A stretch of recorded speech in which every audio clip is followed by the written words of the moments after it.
Welcome 7th group. It's the moment you've been waiting for. It's time to learn how to turn your data into a standard deviation graph. So we're going to start with a very simple analogy, very simple process of looking at the number of leaves on two different types of trees, oak trees and maple trees.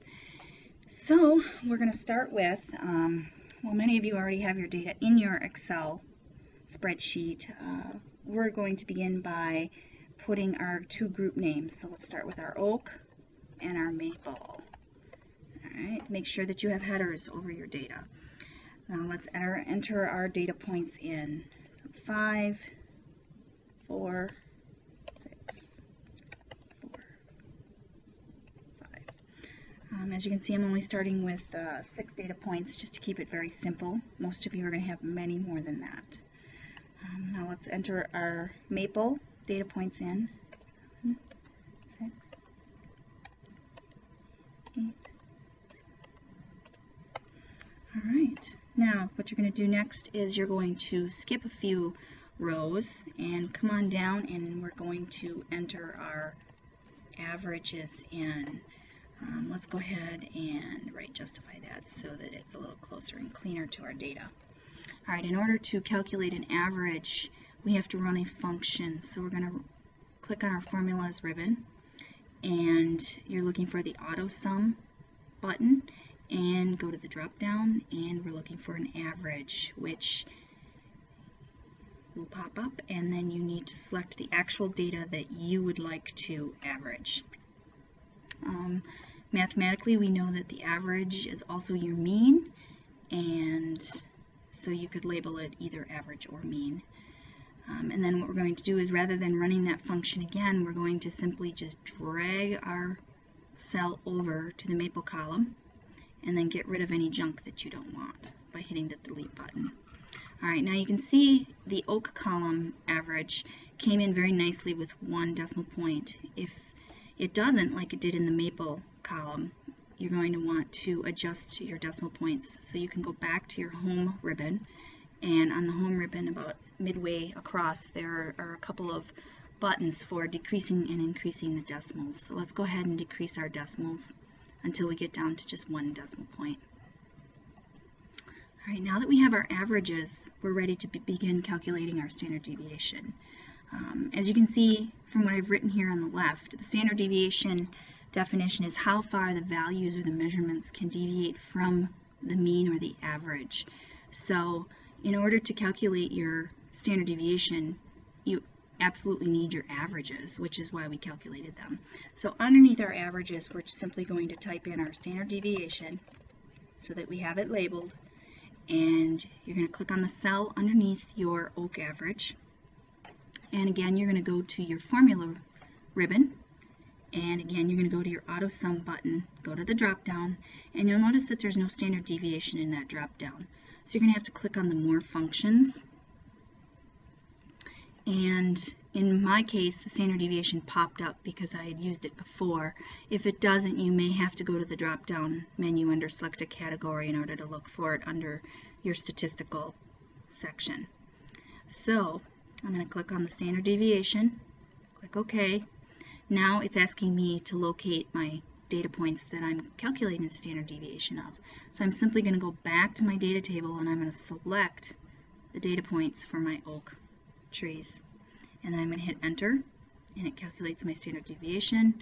It also gave me 1 decimal point, which I'm happy with. And rather than rerunning that formula, I can just drag it over to the maple column again and delete any junk that I don't need. If you're not happy with the number of decimal points, places behind the decimal point, you can again go back to your home menu and select decrease or increase your decimal points. Alright, so now we have our entire data table ready to go. We can begin to convert this to a picture or a graph. So the next thing I'm going to do in order to accomplish that is I have to clean up one small item, which will make my table much easier to create. I'm going to select my two groups. I'm going to go Control C for copy, and I'm going to come down above the averages, and I'm going to hit the Enter key so that I've pasted them right above my averages. So it's kind of like giving me two little tables rather than one big table. So now I can work with just my averages and my standard deviation. So the next thing I'm going to do is I'm going to select my oak and maple headers and my averages, and I'm going to go to my insert ribbon, and I'm looking for the scatter, insert scatter or bubble chart. And I'm going to select the drop down, and let's just go with that first one. It's best to just keep it simple. Alright, so now I have the beginnings of my graph, but it's not complete yet. As your teachers always ask you to do, we want to relabel our chart title to standard deviation. Let's call it leaf counts. Yours will obviously reflect what you are doing. Let's get rid of that. And now this is where your standard deviation graph deviates a bit from some of the other graphs that you've done. One of the main things that's different is we need to get rid of that x-axis. There's really no need for it, so we're going to go to the plus sign, which appears on the right, where all of our chart elements are found, and we're going to select the axes triangle, and we're going to uncheck the primary horizontal. Voila, our x-axis disappears. The next thing we're going to do is we want to go back to our chart elements. We do not need any axis titles, but we do want to insert our error bars. So we're going to select the error bar triangle, and we're going to select standard error. Now you'll notice that they appear as sort of a crossbar. We don't want that crossbar. The only thing we want is our vertical error bar.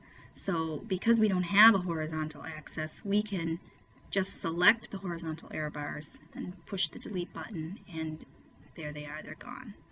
So now we have our error bars, and we're left with one challenge, and that is we can't differentiate between the two of them because there's no color variation or there's no legend telling us which one is which. So the final thing we're going to do is select our legend, and we're going to put a legend at the right.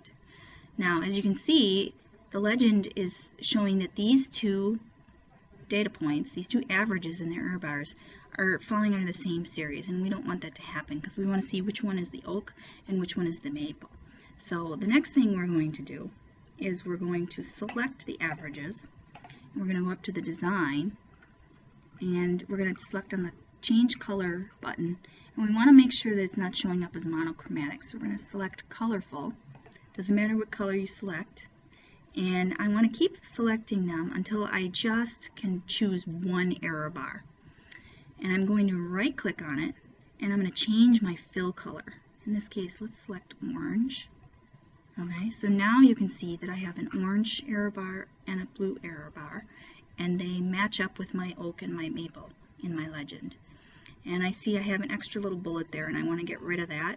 So I'm going to select that bullet and hit delete. Okay. All right, we are ready to complete the last step of our error bar selection.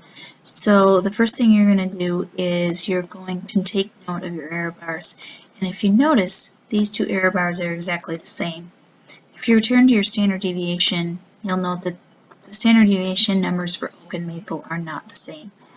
Oak has a standard deviation of 1, which is accurate here in red, but maple has a standard deviation of almost 2, and that's not reflected here. So what we need to do is we need to convince our Excel graph to talk to our data table. So the first thing we're going to do is double click on our error bars. We're just going to bring up the Format Error Bars menu. You're going to select Custom, Specify Value, and that's going to bring up the Custom Error Bars pop-up. You're going to select the positive error value and highlight it. Type in an equal sign and then select the 2 standard deviations.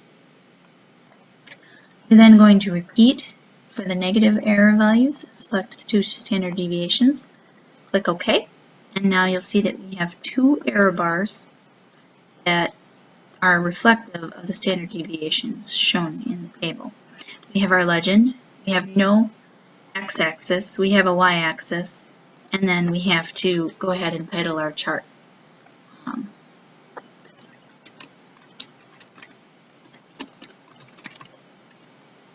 Voila, you are complete. So your final step is to copy and paste this into your science fair paper. Congratulations!